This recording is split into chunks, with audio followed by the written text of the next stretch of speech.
అండి. నమస్కారం అండి. రీసెంట్గా సంచలనం సృష్టించిన పాస్టర్ ప్రవీణ్ మరణం వెనక అజయ్ అరెస్టు, తర్వాత బెన్నీ లింగం అనే పాస్టర్, వీళ్ళిద్దరూ చేసిన వ్యాఖ్యలు సంచలనంగా మారాయి. ప్రస్తుతానికి వాళ్ళు కనపడట్లేదు. అసలు ఏం జరిగింది సార్ రాష్ట్రంలో? నిజంగా వీళ్ళు సమాజాన్ని విచ్ఛిన్నకర శక్తులు. వీళ్ళు ఈ బెన్నీ లింగం కానీ అజయ్ కానీ సమాజానికి విచ్ఛిన్నకర శక్తులా తయారైపోయారు. మతాల మధ్య స్విచ్ పెట్టేసి ఇష్టానురీతంగా మాట్లాడడం, ఇష్టానురీతంగా మాట్లాడేసి హిందువులే చేశారని నీచాతినీచంగా మాట్లాడడం. ఒక్కసారి నేను అదే బైబిల్ పక్కన పెడితే ఒక్కొక్కడిని నరికి పారేస్తా, ఏరి పారేస్తా, ఈ లింగం అనేవాడు ఎవడోగానే బొంగుగాడు నీచాతినీచంగా మాట్లాడి సమాజంలో క్రిస్టియానిటీకి హిందుత్వానికి మధ్య గొడవ పెట్టే రీతిగా మాట్లాడేశారు. ఎవరో ఒక అతను యాక్సిడెంట్లో చనిపోతే ఇంత గందరగోళం చేసి వాళ్ళేదో యాక్సిడెంట్ కాక చంపుతున్నప్పుడు చూసినట్టు సాక్షుల్లాగా మాట్లాడి సమాజాన్ని గందరగోళం సృష్టించేశారు. కాబట్టి అప్పుడు తీసుకెళ్ళి జైలు వేశారు. అతను ఈ బెన్నీలింగం తప్పించకూడదు. అసలు మెయిన్ బెన్నీలింగాన్ని పట్టుకోవాలి ఫస్ట్. బెన్నీలింగం వైసీపీ తరపున ఏదో పదవిలో ఉన్నాడని కూడా అదే. ఇది వైసీపీ ఆడుతున్న నాటకం. చంద్రబాబు నాయుడు గారు క్లారిటీగా ఉన్నారు, పవన్ కళ్యాణ్ గారు అంతకంటే క్లారిటీగా ఉన్నారు.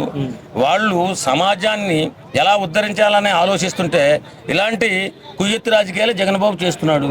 వాస్తవంగా ఇది కరెక్ట్ కాదు.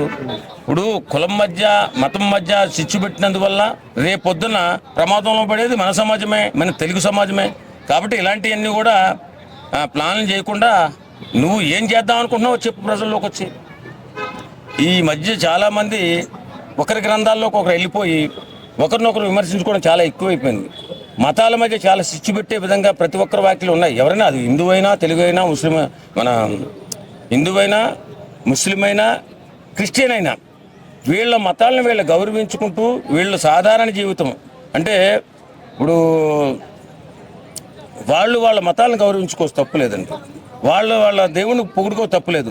కానీ ఎదటి దేవుడు దేవుడే కాదు, మా దేవుడే దేవుడు, మా దేవుడు ఒక్కడే ప్రపంచ దేవుడు అని చెప్పి చాలామంది మాట్లాడుతూ జనాల్ని గందరగోళంలో పడేస్తున్నారు. ఇది కరెక్ట్ కాదు. కాబట్టి పోలీస్ డిపార్ట్మెంట్ ఉంటువారు ఆ బెన్నీలింగాన్ని కూడా తీసుకెళ్ళి జైల్లో వేయాలా. తప్పనిసరిగా ఇలా ఎవరు మాట్లాడినా, ఏ మతం గురించి ఎవరు మాట్లాడినా వాళ్ళని ఉపేక్షించకుండా వాళ్ళని శిక్షించవలసిన బాధ్యత పోలీసు వారు తీసుకోవాలా. కాబట్టి సమాజం చల్లగా ఉండాలి, హ్యాపీగా ఉండాలి, అందరూ బాగుండాలి.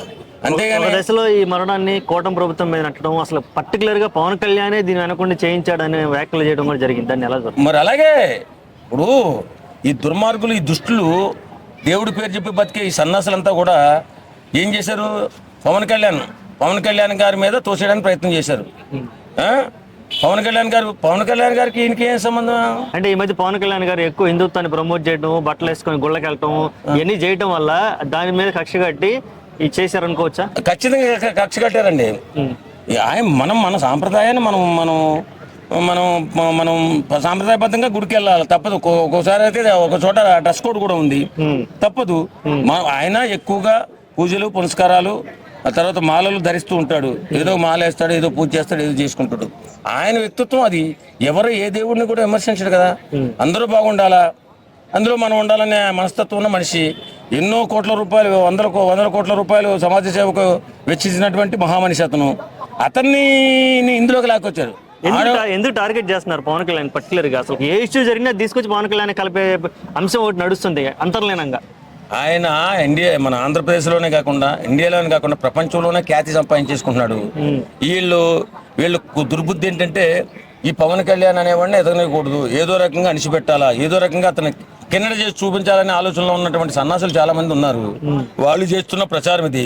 పవన్ కళ్యాణ్ వీళ్ళు గోరు కూడా టచ్ చేయలేరు వీళ్ళు చెప్తున్నారు. ఎందుకంటే ఆయన మహాత్ముడు, మహానుభావుడు, ప్రజాసేవలో ప్రజలందరూ బాగుండాలా, అందరూ బాగుండాలని తప్పించే మనిషి, డబ్బు కోసం ఆశించే మనిషి కాదు. కాబట్టి వీళ్ళు ఎన్ని కుయ్యెత్తులు పొందినా ఆ కుయ్యెత్తులు వాళ్ళకి వ్యతిరేకంగా పనిచేసి రేపు పొద్దున్న వాళ్ళ జీవితాలు సర్వనాశనం అయిపోతాయి తప్ప పవన్ కళ్యాణ్కి ఏం కాదు. ఓకే అండి, థ్యాంక్ యూ.